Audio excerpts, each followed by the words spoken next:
à la fois en accompagnant. Merci Alice.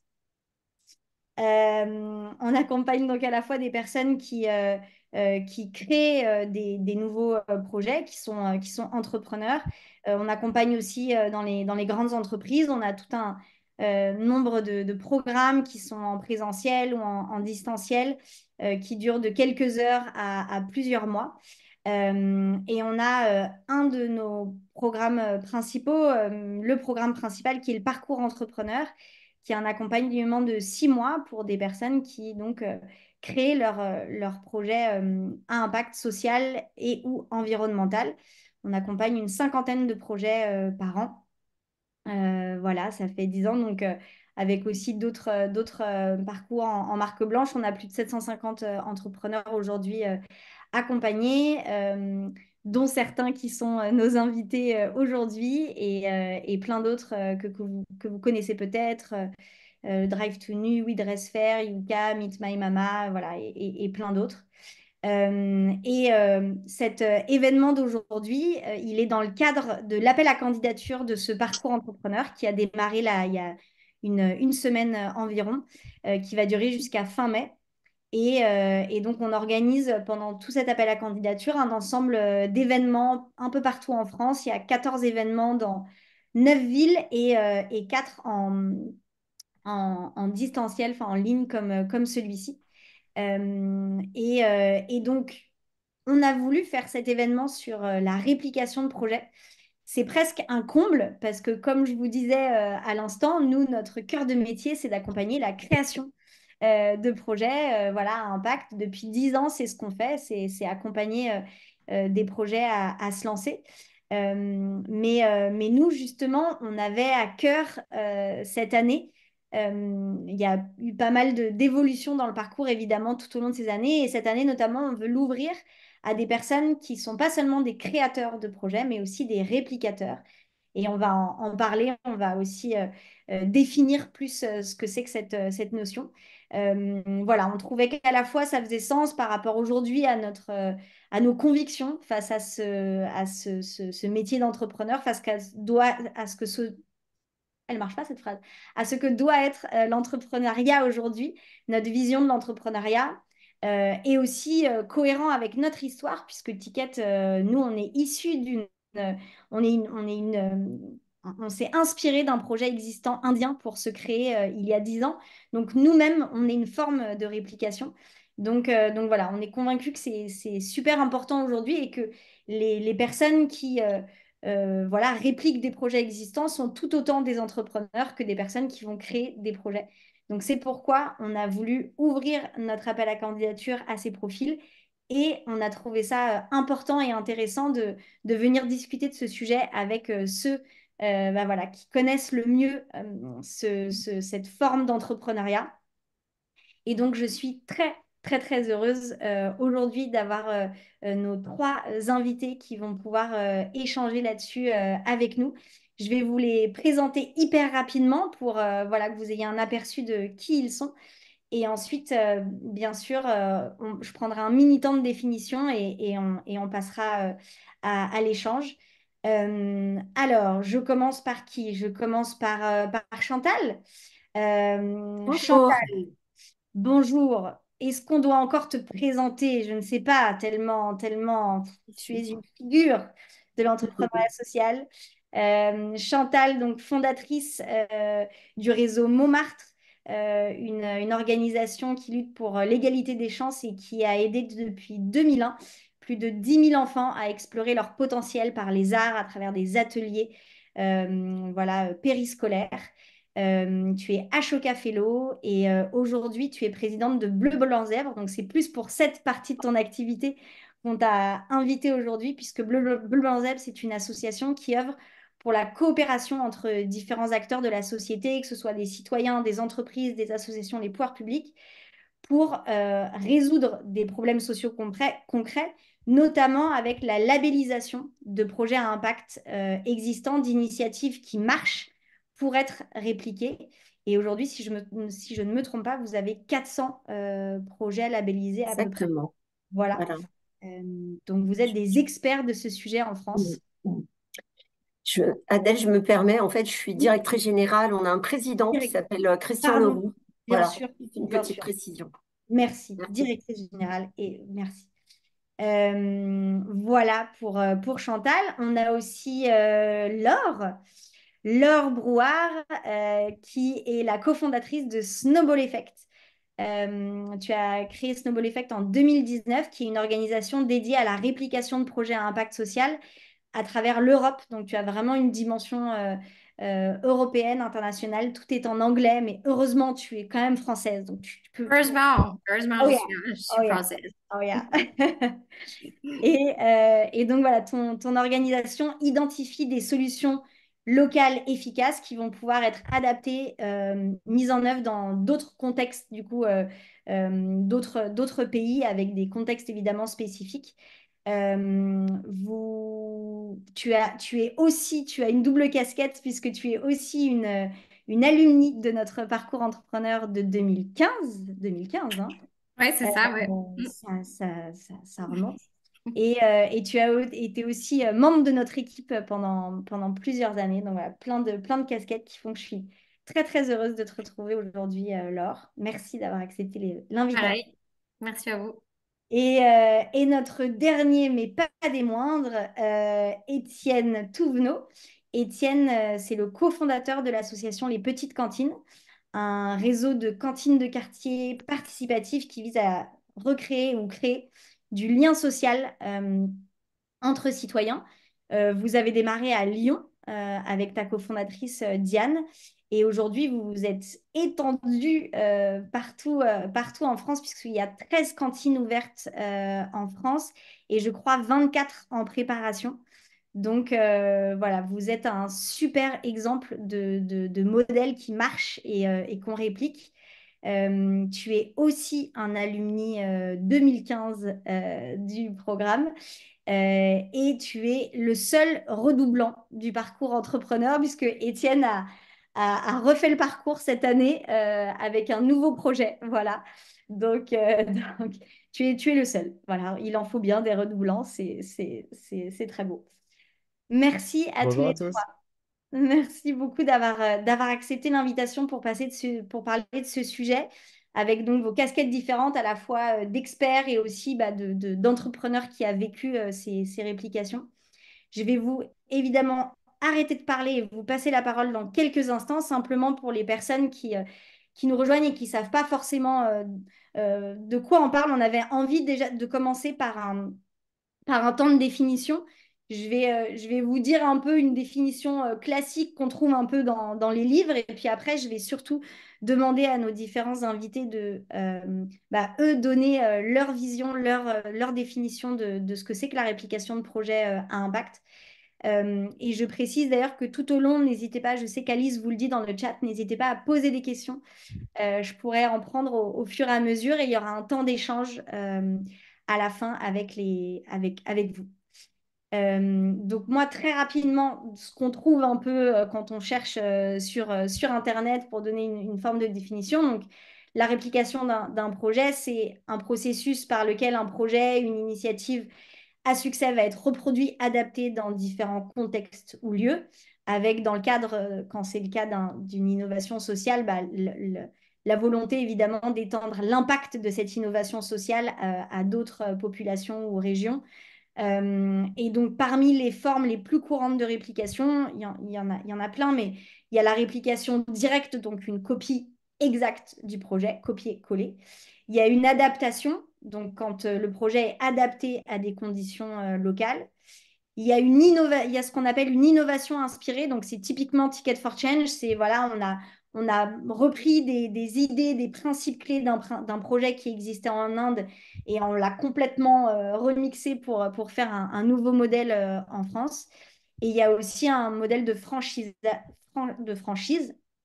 donc où le modèle avec la marque, les procédures, le soutien est comme un kit et donné voilà, à des entrepreneurs qui veulent le monter en tant qu'entité indépendante sur leur territoire.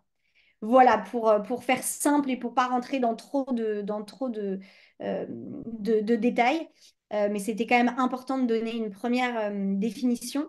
Mais je suis intéressée, voilà, de savoir, vous, en fait, dans vos structures, dans vos manières d'accompagner, peut-être on va commencer par Laure ou Chantal, qui sont des structures qui accompagnent la réplication. Vous, quelle est votre définition de la réplication? Est-ce qu'elle est plus rigide que ce que je viens de donner ou au contraire plus large? Peut-être Laure, si tu veux démarrer. Ouais, carrément. Merci Adèle. Je peux partager des micro-slides ou pas du coup? Je vous promets que Oui, ça oui, sera pas oui, chiant. pardon. Ça dure Je, 1 minute au total. je mets en co-hôte. Voilà. Ouais. Hop. Vous voyez mon écran? Ouais. Ah, attendez, pardon, j'ai appuyé sur le mauvais bouton. Hop. Chaque fois, je fais partager. Je veux faire diaporama. Voilà. Ok, donc vous voyez mes slides. Donc nous, je rappelle, chez Ticket for Change, on met en contact des projets qui sont à Tu fort n'es impact plus social. chez Ticket for Change, Laure. Pardon, alors voilà, alors ça fait 5 ans que je le dis, donc je vais continuer à le dire. Donc nous, chez Snowball Effect, nous accompagnons, nous donnons de la visibilité à des projets qui sont réplicables et à fort impact social et environnemental un peu partout en Europe, voilà, lors d'expositions pour des...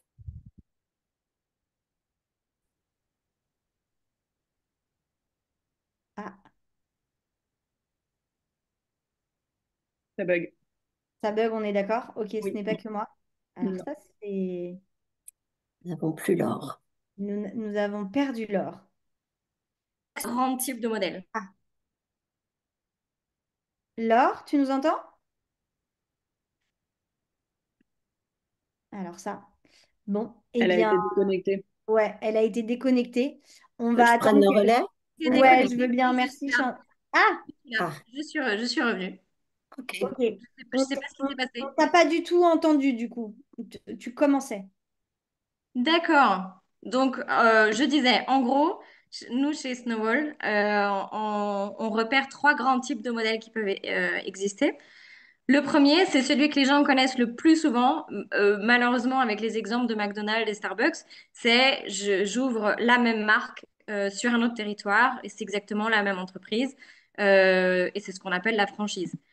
Quand vous êtes quelqu'un, un franchisé, donc quelqu'un qui reprend ce projet-là, globalement, vous avez énormément d'aide de la part du HQ de la structure.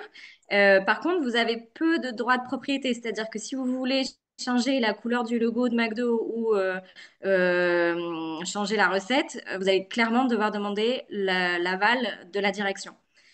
À l'opposé de ce premier modèle qu'on voit là, il y en a un autre dans lequel on a moins d'aide ou parfois très peu d'aide. Ça peut être un PDF qu'on télécharge ou un cours en ligne. Par contre, on peut faire absolument ce qu'on veut ensuite. Et donc ça, c'est assez connu. C'est un modèle qui est connu dans le domaine des softwares. C'est l'open source. Dans ce cas-là, c'est le même concept qui va être décliné sous différentes marques sur d'autres territoires. Mais globalement, c'est la même idée. Et parfois, on n'a pas de lien. Donc voilà, on télécharge un PDF, on regarde un cours en ligne. Et parfois, on a un peu de lien. Et donc, on va faire une immersion pendant 1 ou 2 jours sur le projet pour voir comment ils font le truc. Et nous, on le fait à notre propre sauce. Voilà, donc ça, c'est celui qui est à l'opposé. Puis après, il y a un autre modèle qui existe et qui est un peu un mix des deux, que moi, j'apprécie particulièrement, euh, dans lequel, en gros, on va faire le même concept avec des marques différentes, mais on reste en contact les uns avec les autres et on crée un réseau de partenaires. Donc, je vais vous montrer 3 exemples très rapidement, comme ça, vous allez pouvoir être plus au clair là-dessus. Sur le modèle de l'open source, on a Original Unverpackt, qui était une des premières boutiques zéro déchet en Allemagne. Et plutôt que d'ouvrir elle-même ses propres boutiques sur Berlin et sur les autres villes d'Allemagne, elle a décidé de créer un cours en ligne dans lequel elle allait apprendre à plein de gens comment on crée une boutique zéro déchet. Donc ça, c'est un modèle open source. Voilà, elle donne ses propres recettes, parfois avec des détails, avec des détails financiers, donc des informations hyper précieuses. The Shime, c'est un autre modèle. Donc, c'est celui qui est au milieu. The Shime, je ne sais pas si vous le connaissez. En gros, c'est le projet initial, il s'appelle Le Carillon. C'est encore un projet français dans lequel, en gros, si vous voyez ces petits stickers sur les boutiques des commerçants, ça donne une information pour les personnes qui vivent dans la rue que tu peux avoir accès à un service comme un café, une douche, etc. gratuitement. Et ils sont devenus super connus au bout d'un certain temps à Paris, puis très répandus dans les médias. Et Louis Xavier, le fondateur, a reçu pas mal de demandes de gens lui demandant s'il pouvait donner des tips pour savoir comment est-ce que lui a fait ce projet. Et puis au bout d'un moment, il en a reçu tellement qu'il s'est dit, bon, je vais créer une structure qui s'appelle The Shime, dans laquelle on va héberger ces différents projets qui ont tous des marques différentes, mais qui sont autour du même concept. Et voilà, ils sont en contact fréquemment avec des appels mensuels pour échanger des bonnes pratiques.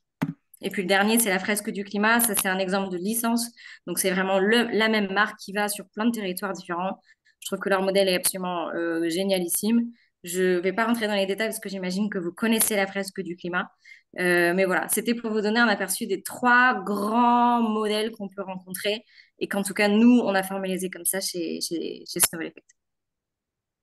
Merci beaucoup, Laure. Chantal, est-ce que vous avez à peu près la même manière de voir la réplication? Est-ce qu'il y a des différences pour toi Ouais. dans la manière dont vous Alors, abordez ce sujet? ok, donc Bleu Blanc Zèbre, hein, en 2 mots, c'est été fondé en 2014 par Alexandre Jardin, un écrivain que vous avez peut-être entendu parler. L'idée, c'était de se dire, on est dans une France où on ne parle que de ce qui va mal. Résultat, c'est la France du repli, la France de chacun chez soi et tous les risques qui vont avec et dont on voit les résultats souvent au moment des élections. Donc, son idée, ça a été de dire, il y a plein de gens qui portent des solutions partout en France. On n'en parle jamais. Il faut qu'on aille les dénicher. Il faut qu'on aille les labelliser, les équiper, les faire connaître et les connecter, en gros. C'était vraiment ça l'idée. Donc, on a 450 ZEB qui sont des porteurs de solutions. Généralement, ce sont des petits acteurs dits de territoire, action locale, parce qu'on labellise l'action et pas la structure. Et l'idée, c'est qu'une action qui réduit une fracture sociale ou environnementale sur un endroit, un territoire, elle peut totalement inspirer quelqu'un d'autre et faire en sorte qu'au final, si elle se réplique quelque part, ben, on va augmenter l'addition des solutions. Donc, c'est vraiment une addition de solutions bleu, blanc, zèbre. Donc, juste vous dire que moi, les 3 modèles que j'ai vus, ça me parle parce qu'on a plein de façons de voir la réplication, justement. On n'a pas voulu en donner une définition puisque j'ai envie de dire que tous les cas sont dans la nature. On a l'avantage d'une grande diversité d'acteurs, de taille, de réalité aussi géographique. Et ça fait qu'à un moment, on ne peut pas s'enfermer dans une définition. Donc moi, ce que j'ai bien aimé, Adèle, dans ta définition, c'était de parler de process, bien sûr. Mais quand même, ce qu'il ne faut pas oublier, c'est le pourquoi on réplique. Le Mm, process, j'aurais presque un peu envie de dire, ben oui, si vous êtes amené à répliquer, vous allez en tester. Nous, à Montmartre, on les a tous testés, mm, de la mm. franchise jusqu'à l'open source, tout a été testé. En fait, c'est pas tant ça. C'est le pourquoi on fait les choses, en fait, qui va compter. Et à partir du moment où j'ai envie de dire que l'ambition, c'est bel et bien d'avoir un vrai impact et donc de résoudre des problèmes, ce qui est le cas chez Bleu Blanc Zèbre, puisque nos 400 Z, c'est 3 millions de Français au bout de la chaîne. Mm, C'est intéressant.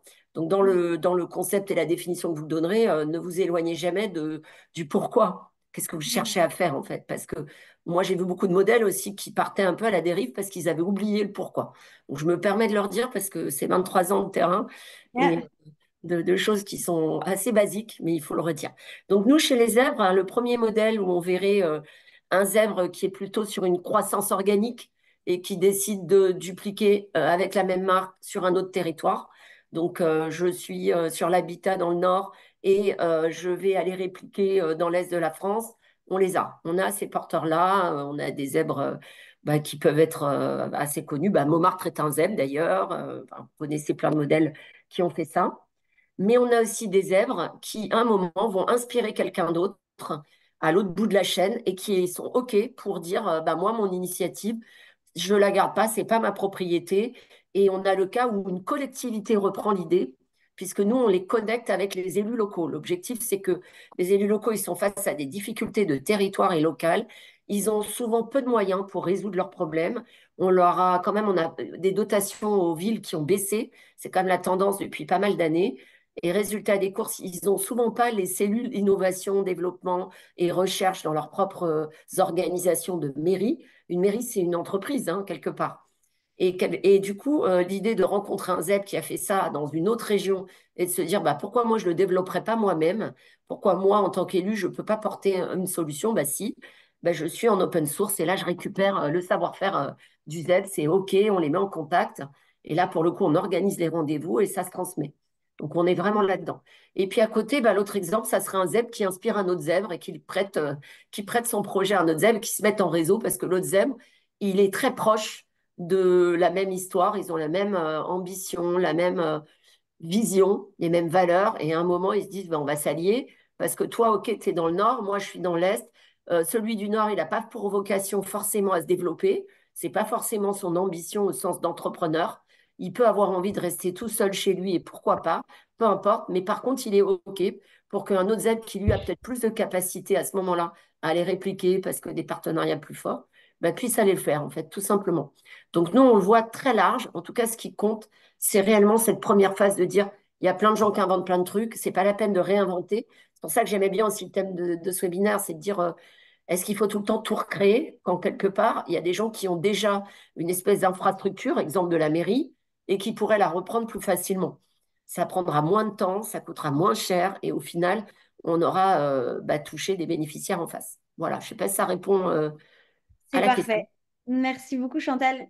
Et du coup, toi, Étienne, tu as, une posture différente puisque toi, tu es un entrepreneur qui a fait cette démarche. Donc, toi, justement, par rapport à ces définitions, tu te retrouves dans quel type de modèle et voilà, comment concrètement aussi vous avez peut-être décidé en fait d'aller vers ce modèle de réplication.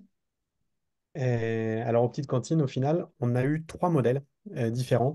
Le premier modèle, on s'est dit, on va essaimer par nous-mêmes. C'est-à-dire qu'une fois qu'on avait un restaurant participatif, on s'est dit, tiens, et si on essayait d'en monter un deuxième et un troisième par nous-mêmes? Donc là, c'était nous qui décidions où, quand, comment. En même temps que ça, il y a des citoyens qui sont venus toquer à notre porte et qui nous ont dit, nous, on aimerait faire la même chose chez nous, est-ce que vous nous accompagnez? Donc on leur a dit, un, on ne sait pas faire, mais on peut essayer mais on le fait ensemble. Et au début, on s'est beaucoup posé la question de est-ce qu'on garde le même nom ou pas? Donc l'histoire de la marque, on ne savait pas encore à cette époque comment faire. Aujourd'hui, on est principalement, on n'essaime plus, c'est-à-dire que c'est plus nous qui décidons où est-ce qu'on va. Par contre, on n'accompagne que des collectifs de citoyens qui veulent. Et puis, depuis un an à peu près, on commence à accompagner des projets qui ne seront pas des petites cantines. On le sait dès le départ. C'est plutôt dans l'inspiration, des gens qui veulent créer du lien à partir du repas, mais peut-être avec une sensibilité particulière, une cible particulière, etc. Nous, on leur dit, voilà, on peut vous accompagner avec ce que l'on sait et vous l'adapter par rapport à votre territoire, par rapport à votre propre projet. Donc, il peut y avoir plusieurs modalités et voilà, on avance. Trop bien. Merci, Étienne. Euh, la question que je voulais vous poser, mais tu as commencé en fait à y répondre, Chantal. En fait, c'est un peu justement le pourquoi. En fait, pourquoi est-ce que vous pensez que aujourd'hui c'est important de promouvoir la réplication d'un projet plutôt que de sa création, plutôt qu'une création totalement nouvelle? Et est-ce que pour vous, le contexte actuel, le monde dans lequel on est aujourd'hui, est-ce que particulièrement aujourd'hui, il faudrait encore plus porter ce type de modèle de réplication? Est-ce qu'on est dans un contexte comme on a de la surinformation, on a du surprojet? Enfin voilà, est-ce que vous trouvez que la tendance va à ce qu'il faudrait de plus en plus de réplication, ou alors est-ce que c'est vraiment complémentaire pour vous de la création et c'est aussi bien qu'il y ait encore plein de créations from scratch. Est-ce que Laure, tu veux te lancer et Chantal, tu Ouais. as peut-être des compléments aussi à ta réponse. Donc, je suis complètement alignée avec ce que Chantal disait sur l'idée de ne pas réinventer la roue. En gros, pourquoi? Bah, c'est parce que quand on se lance en tant qu'entrepreneur, d'autant plus dans l'entrepreneuriat social, bah, ça peut être très compliqué de trouver des modèles financiers qui marchent et d'avoir un impact qui marche aussi. Et il y en a plein qui ont essuyé des plâtres avant nous, donc autant bénéficier de leur expérience pour gagner du temps, de l'énergie et de l'argent. Donc, c'est clairement voilà, le pourquoi. Puis aussi parce que les enjeux de société sont tellement vastes et compliqués qu'on ne peut pas se dire qu'on va changer le monde tout seul avec son projet en essayant de se dire dans 20 ans, je suis le king of the world avec mon projet. Donc, c'est l'idée de dire vraiment, je vais permettre à d'autres de faire la même chose ailleurs. Et puis, c'est aussi, je trouve, parce qu'on est dans un monde qui est de plus en plus incertain, sur lesquels il peut y avoir des crises qui arrivent du jour au lendemain qu'on n'avait pas vu venir. Et ça me paraît être un modèle plus robuste de dire je permets à d'autres de faire la même chose ailleurs et d'adapter le projet en local et de réagir très rapidement à des circonstances qui vont être changeantes parce que eux auront plus rapidement la réponse que moi. Donc voilà, c'est ça les grandes raisons que je vois à la réplication. Puis c'est aussi parce que ça a du sens, quoi. C'est cool d'apprendre d'autres personnes. Merci Laure. Est-ce que Chantal, tu voulais compléter ta... Je veux bien rebondir. Bah, Ouais. effectivement, hein, moi j'ai connu l'époque de tous ces discours. Si vous regardez toutes les publications il y a 15 ans, du changement d'échelle, tout le monde devait couvrir la France, devenir le plus gros acteur, un peu ce que tu dis, Laure. Il y a eu vraiment cette vague-là de c'est comme ça qu'on va innover, qu'on va enfin, démultiplier l'impact, etc. Clairement, les années passant, j'en reviens pour avoir vécu hein, ce changement d'échelle et de l'avoir porté, pas simplement vécu, voulu, porté, assumé. Clairement, ben, je peux vous assurer que c'est un sacré stress. Les risques financiers sont énormes. Tu as parlé de modèle économique, Laure, évidemment, parce que clairement, on pense qu'on va faire des économies d'échelle, mais au final, on recrée des coûts, parce que plus on grossit, plus on pense qu'on va amortir certaines dépenses, mais en fait, pas tant, parce qu'à chaque fois, ça nous pousse vers l'avant. C'est un peu une fuite en avant pour certaines choses. Le risque RH, on n'en parle pas beaucoup, mais en fait, c'est pas la même chose de diriger une structure avec ben, une petite équipe ou, comme moi, à Montmartre, 150 salariés à la fin. C'est pas le même stress, c'est pas la même tension pour l'entrepreneur. Et puis, si on veut de l'impact, ben, il faut tenir le coup. C'est pas la peine d'aller faire, enfin, de partir en sucette, excusez-moi l'expression, mais on en a vu beaucoup se perdre hein, et s'épuiser. Donc, il y a une notion de durabilité, je pense. L'intérêt aussi, c'est de réfléchir à long terme. On est dans un monde où on ne peut pas tout le temps être dans l'urgence. On nous pousse à l'urgence, mais en fait, si on veut faire en sorte que les enfants de demain bénéficient d'un monde un peu meilleur, il faut voir long terme. Donc, durer, c'est important. La durabilité, c'est important. Et puis, je pense que la communauté apprenante, c'est chouette aussi de se dire qu'on apprend bah, des erreurs des autres et aussi de ce qu'ils ont bien fait. On est là pour s'enrichir et pas pour s'amoindrir. Bah, peut-être gommer un peu les notions de concurrence, clairement, de compétition. À quoi bon? Honnêtement, on n'a plus le temps à ça. Je trouve qu'on n'a plus le temps d'être concurrent, clairement. Voilà, et peut-être bah aussi dire que vis-à-vis des partenaires et des gens qui vont faire confiance à ces réplications, le fait qu'il y ait déjà des résultats et des impacts, c'est important, c'est rassurant. Je veux dire, je pense toujours à mes élus pour Bleu Blanc Zèbre qui disent, bah, moi, je fais venir une asso qui a déjà fait ses preuves, entre guillemets, et qui l'a répliqué ou qui l'a passé à quelqu'un d'autre, mais je Hmm, suis rassurée, je pars pas à zéro. Hein, et c'est pas la même histoire qu'on écrit. hmm. Donc voilà, je vois aussi cet intérêt-là pour les parties prenantes externes. Merci Chantal. Ouais, j'entends vachement dans vos deux réponses un peu aussi cette notion de revenir à un peu comme de fractionner pour revenir à du local, diffuser, enfin voilà, et comme tu dis, à la fois diffuser la pression en se fédérant plutôt. Est-ce que toi, Étienne, c'est quelque chose du coup que tu as ressenti concrètement en choisissant ce modèle de réplication? Comment ça fonctionne aujourd'hui? Et est-ce que justement c'est réussi ce côté éviter de grossir, grossir, grossir et d'imploser, mais plutôt de fractionner, de rester local? Alors, ouais, c'est une réflexion qu'on a eue, qu'on aura encore. C'est toujours très difficile de se dire est-ce qu'on veut grossir, pas grossir. Enfin, Mm, ok, on veut plus d'impact, mais comment est-ce qu'on ne devient pas une grosse machine voilà. Euh, pour moi, ce qui est intéressant, enfin, la question que je me pose en tant qu'entrepreneur, si je devais euh, entreprendre quelque part et me poser la question est-ce que je réplique ou est-ce que je réplique pas, l'une des questions, c'est est-ce que la problématique, elle est locale ou non? C'est-à-dire que dans l'ESS, il y a quand même une forte notion de problématique locale.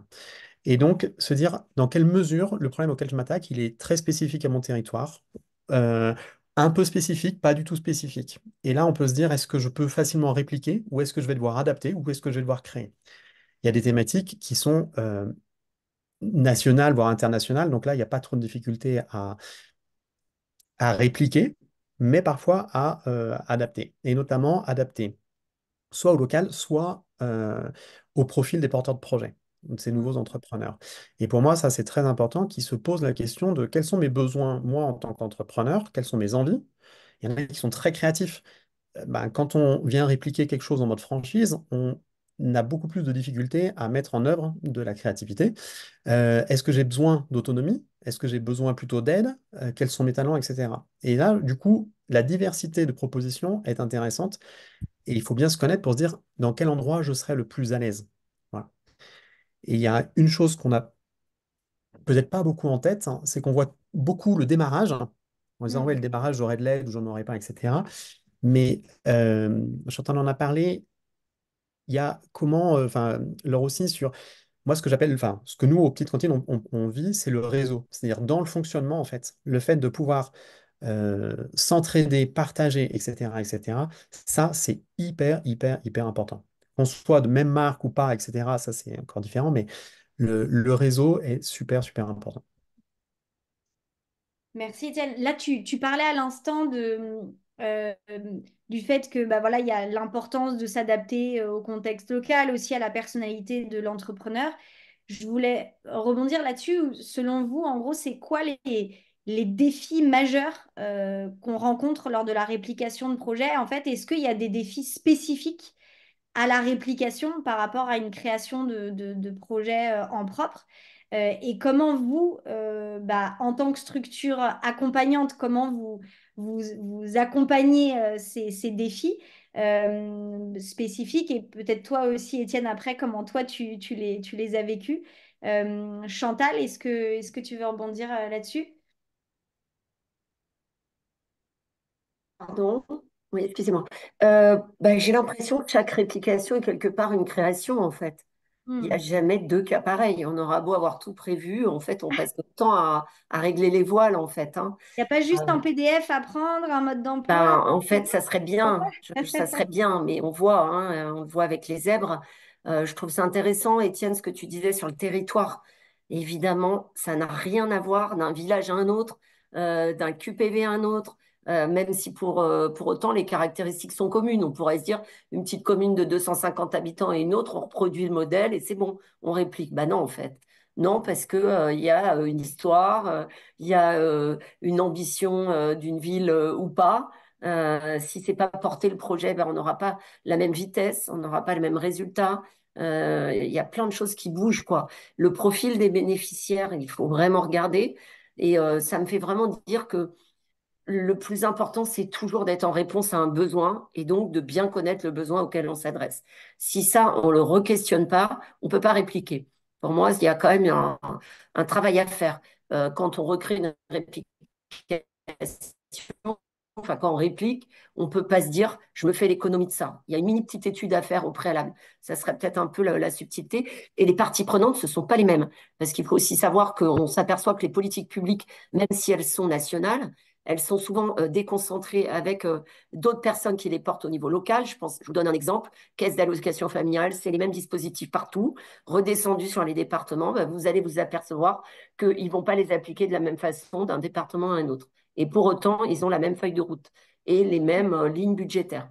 Mais simplement, ils vont rajouter des critères liés à leur territoire. Donc, votre réplication, bah, il faut que vous ayez d'abord étudié le truc pour être capable de rentrer aussi dans les cases, toutes les cases, quoi. Donc, il faut réajuster et remettre de la forme partout, quoi. Donc, c'est pas si simple. Donc, pour moi, à chaque fois, c'est presque une nouvelle création, en fait. Ok, merci Chantal. Est-ce que tu as des choses à compléter Laure là-dessus? Je suis totalement d'accord avec Chantal. Je veux juste faire la précision que ça dépend vraiment du modèle de réplication. Si on est sur un truc dans lequel c'est juste de l'inspiration, on fait un appel, on fait une immersion et après on fait ce truc à sa sauce, bah là, les challenges seront très semblables à ceux de l'entrepreneuriat normal. Et après, sur ceux sur lesquels il y a vraiment plus de la franchise et du relationnel énorme entre la structure initiale et celle qui reprend, bah là, on est sur plein de challenges liés à la coopération, tout simplement. Est-ce qu'il y a le bon fit, c'est le bon moment, la bonne équipe, est-ce qu'on arrive à trouver les bonnes personnes, etc. Et donc, c'est pour ça que nous, on répond à ce problème en disant, voilà 45 initiatives qui marchent. et on les met en contact directement et on se dit, bah, on va essayer de toucher, je sais pas moi, 10 000 personnes. Et puis, dans les 10 000, il y en a 1% sur lesquels ça va marcher. Et voilà. Et donc, bah, parce que dans tous les cas, on sait que c'est compliqué, quoi, de Hmm. trouver le bon match. Ouais, c'est ça, de trouver la bonne personne aussi, comme tu disais, Étienne, la bonne personne avec la bonne demande de réplication et donc ouais, la bonne posture, entre guillemets. Toi, Étienne, est-ce que tu avais commencé à du coup parler de certains défis? Est-ce qu'il y en a d'autres que tu voudrais mettre en avant, qui sont des défis spécifiques que tu as vus dans cette réplication? Ouais, j'en ai un en tête hein, en particulier, c'est le fait de ne pas se tromper de projet. Euh, C'est-à-dire se mentir à soi-même en disant si, si, c'est bien le projet qu'il me faut, etc., etc. Et en fait, on n'a pas les mêmes leviers motivationnels. Nous, on a eu le Tu cas plusieurs parles fois. du point de vue du réplicateur, c'est ça? Ouais. Ok. C'est-à-dire qu'on voit quelque chose qui fonctionne super bien, qui a de l'aura, qui a des partenaires, qui a machin, etc. On se dit c'est génial, c'est exactement ce que je veux faire. Sauf qu'en fait, c'était pas vraiment ça. Ça ressemble, mais c'est pas vraiment ça. Je vais être clair. Il y a des gens qui voient les petites cantines, super, génial, là, là. En fait, eux, leur driver, c'est par exemple lutter contre le gâchis alimentaire. Ils se disent, par le biais des petites cantines, je vais pouvoir enfin, faire mon projet de gâchis alimentaire. Ben non. Les petites cantines, on fait plein de choses. On contribue aussi à la lutte contre le gaspillage alimentaire, mais c'est pas notre driver.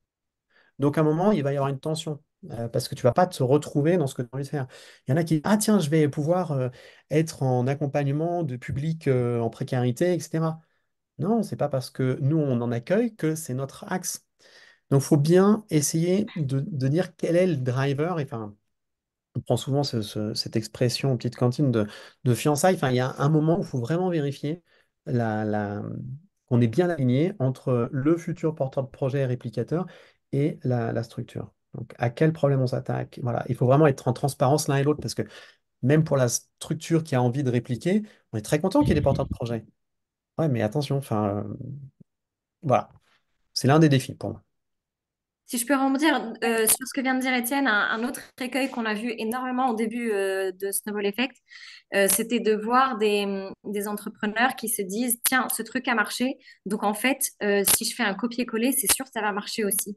Et donc, du coup, ça peut attirer aussi un profil de gens qui sont plus frileux, qui sont moins entrepreneurs. Et j'ai envie de redire, pour toutes les personnes qui sont intéressées par la réplication, en fait, il faut être un vrai entrepreneur, c'est-à-dire que faut avoir pas peur du risque, il faut repasser par toutes les étapes que va faire un entrepreneur, de voir si le besoin et le problème est vraiment là, etc.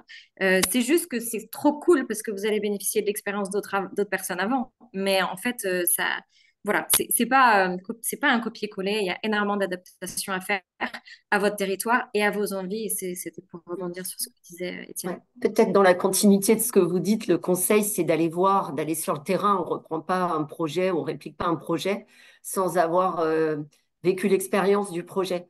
Je pense qu'il y a un vrai besoin d'immersion et ben, il faut que celui qui est prêt à répliquer soit aussi prêt à accueillir dans sa Hmm. structure et à pas essayer de la vendre ou je ne sais quoi. Faut le sentir. Il y a vraiment une histoire d'alignement et des ressentis, quoi. Je sais que chez Ticket, vous travaillez beaucoup là-dessus, donc je me permets de leur dire parce que effectivement, il y a souvent un gros décalage entre ce qu'on a imaginé. C'est toujours très beau sur le papier, c'est toujours très beau dans les histoires, parce qu'on a tous un peu trafiqué, hein. Faut quand même être Non, un d'accord, petit enfin, un peu. petit peu. On a un peu habillé la mariée, quoi. Donc, du coup, je pense que c'est bien d'aller voir, en fait, hein. Il faut y aller. Hmm. Donc un vrai champ lexical du mariage, des fiançailles, hein, on retient ce... Et il faut Et, oser aller jusqu'à la rupture aussi. En Ah, fait, non, mais Et quand on savoir voit se que dire ça non. passe pas, ça passe pas. c'est vrai. Enfin, il faut pas se forcer. Ça vous est Nous, on a eu arrivé, le cas. vous? Ouais. Alors, ça nous était arrivé. Et il y en a, en fait, ils avaient envie de marquer vraiment leur marque. Donc, on les a accompagnés au départ. Et à un moment, ils ont dit non, en fait, on rentrera pas dans le réseau des petites Hmm. cantines pour 10 000 raisons. Leur projet est super, il fonctionne bien. Mais il faut savoir dire, bah, non, Hmm. en fonction. Voilà. Mais il vaut mieux être clair sur les critères avant parce que sur le moment, c'est jamais très, très facile. Ouais. Pour rebondir sur ce que tu... Pardon, Laure, t'allais... Pardon, je voulais juste rebondir rapidement sur ce que disait Chantal, sur le fait que si vous êtes intéressé par répliquer un projet, une chose que je peux vraiment vous recommander, c'est d'aller voir s'ils recherchent des bénévoles pour faire l'expérience vous-même Ah du ouais. projet, ne serait-ce que pour quelques jours. Mm, C'est le meilleur moyen de savoir ce mm, qu'est vraiment ce projet. mm. Ouais, super, super conseil. J'avais une autre question, mais je laisse quand même parce que je vois qu'il est déjà moins le quart. S'il y a des questions du public, je vois rien dans le chat. Mais s'il y en a qui ont envie de prendre la parole à l'oral, c'est aussi possible. Vous pouvez ouvrir votre micro s'il y a des courageux, courageuses qui ont des questions. En tout cas, n'hésitez pas. Ah, une question de Jacques. N'est-il pas intéressant de partager, en plus d'une méthodologie ou d'une démarche, un recensement des risques, leviers, points de vigilance? Est-ce il y a un de vous qui veut répondre à cette question? Ouais, Étienne? Ouais, nous, c'est quelque chose qu'on fait, enfin, le recensement des risques, enfin, et ça, que ce soit au départ ou après, en fait, une mauvaise expérience quelque part, c'est quelque chose qui est partagé. Mm, Quelque chose qui fonctionne bien quelque part, c'est quelque chose qui est partagé.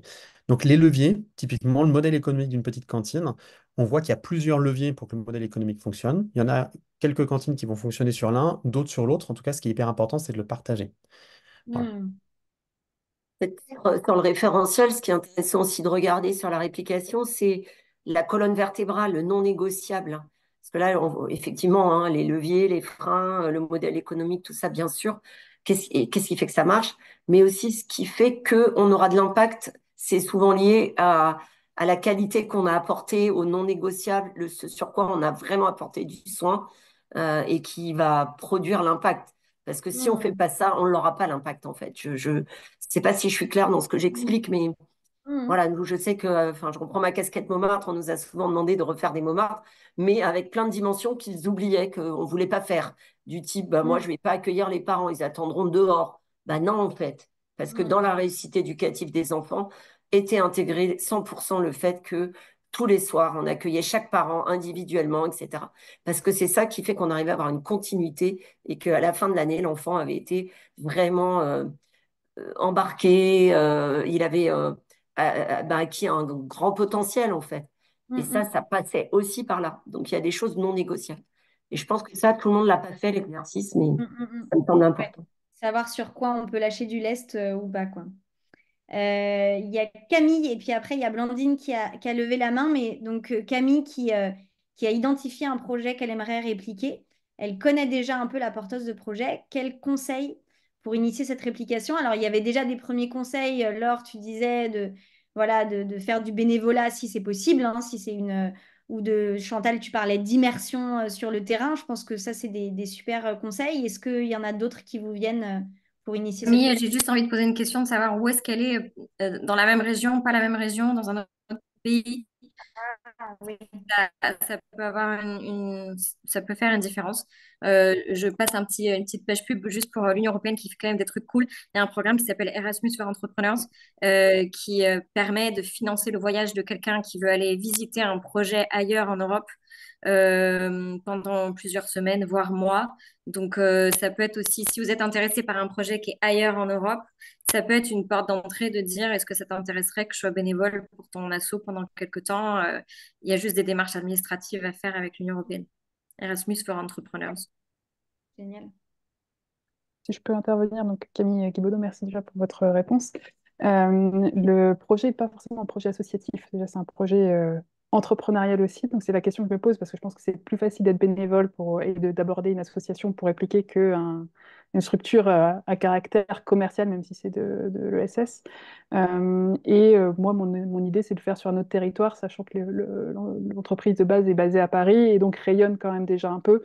Mais je me dis elle aurait plus d'impact s'il y avait une antenne peut-être dans une autre région. Mm. Merci. Et, Merci. ouais. Ça dépend aussi ce que tu attends d'eux. Est-ce que tu as envie de reprendre leur marque ou est-ce que tu as envie juste d'avoir des conseils sur quelles sont les erreurs à ne pas refaire? Ouais, donc de se mettre au clair. On va peut-être prendre une autre Ouais. question, mais en effet, d'être au clair sur toi, ton intention, ton ambition aussi, peut-être sur est-ce que qu'est-ce que je veux de ces personnes. Mm. Il y a Blandine qui avait levé la main. Est-ce que Ouais, Blandine, tu veux bonjour prendre à la parole? tous.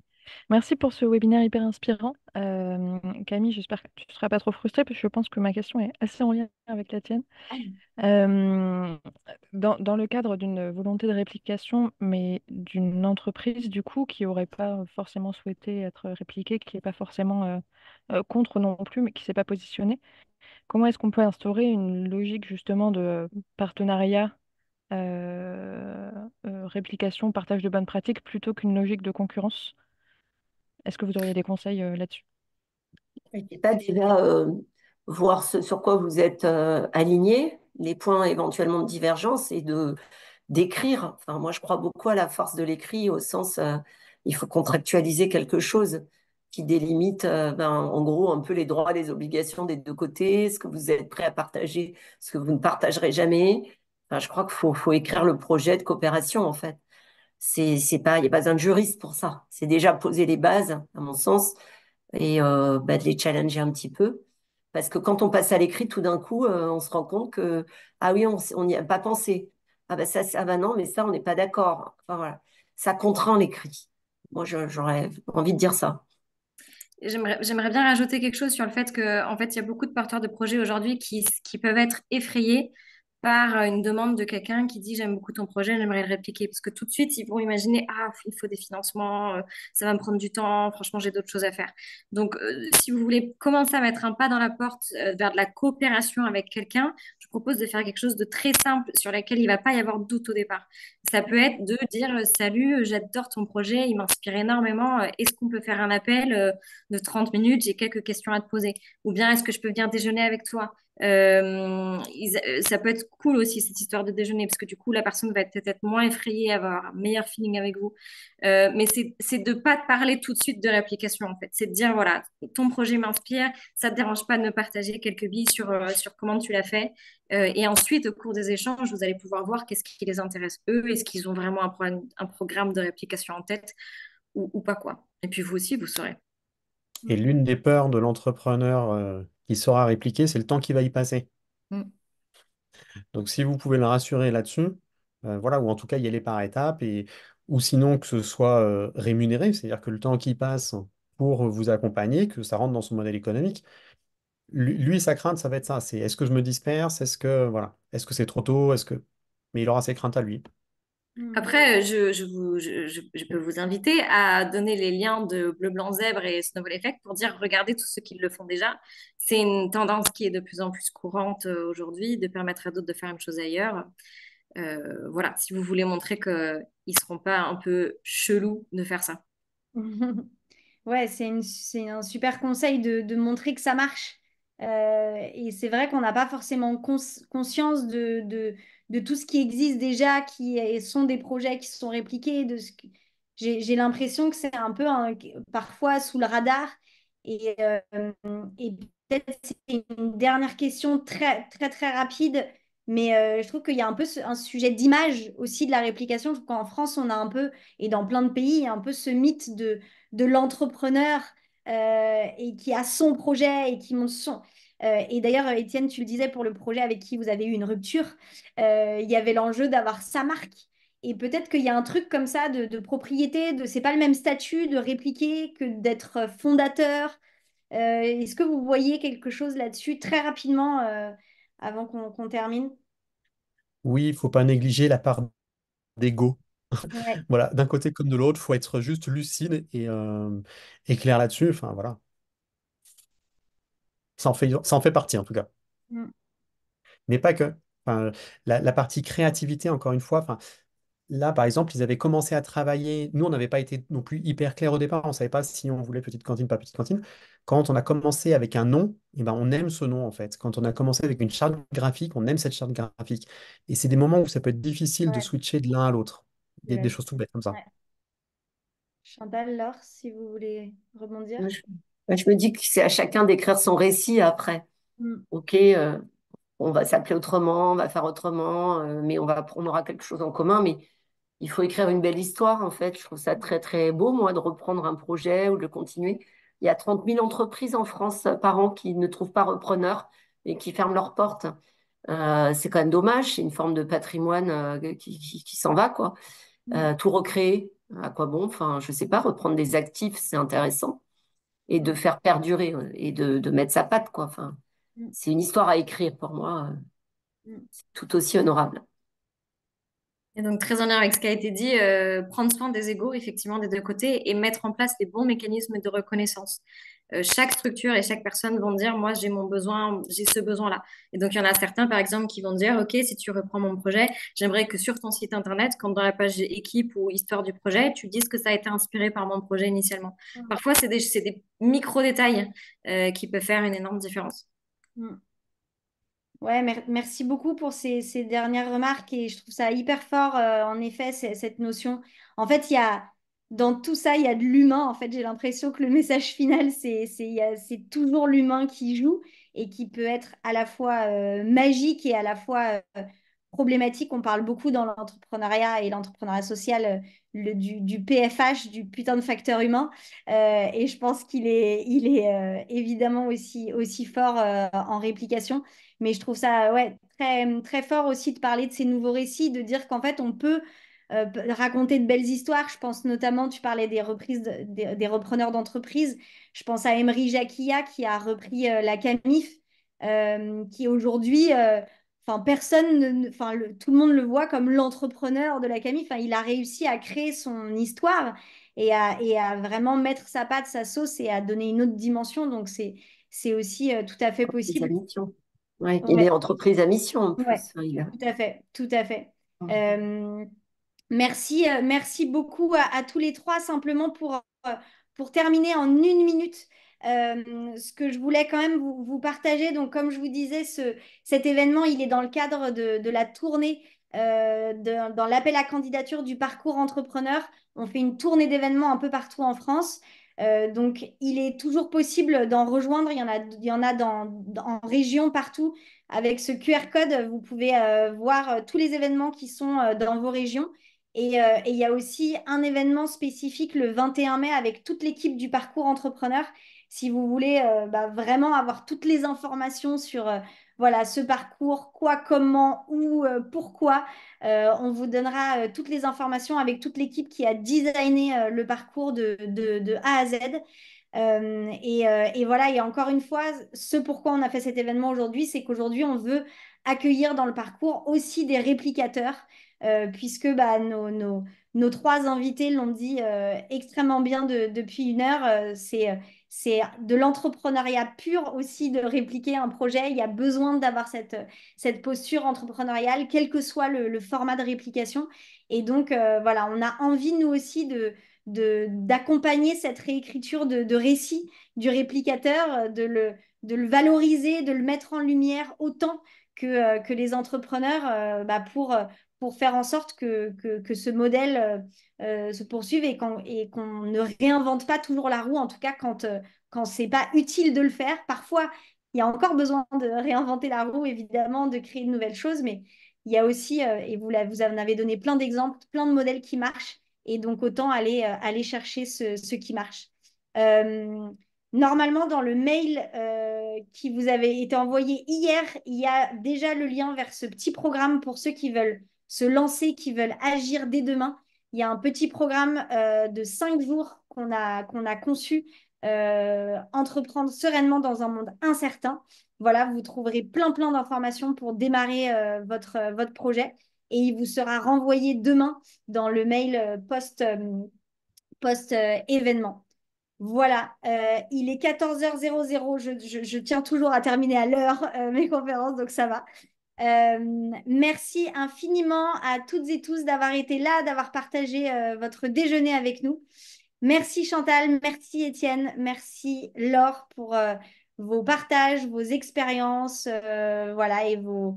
Adèle, je peux passer une mini-annonce de fin? Vas-y, vas-y. Oui, nous, chez Snowball Effect, on organise donc du coup des expositions aux 4 coins de l'Europe pour mettre en avant ces modèles qui marchent. Et la façon dont on marche, c'est qu'on a des facilitateurs bénévoles qui animent ces expositions. Donc, si vous êtes intéressé par devenir un facilitateur bénévole, on en cherche en ce moment sur la France. C'est vraiment notre axe sur les 2 prochaines semaines. Donc, n'hésitez pas à me contacter sur LinkedIn ou sur mon mail si vous êtes intéressé d'en savoir plus.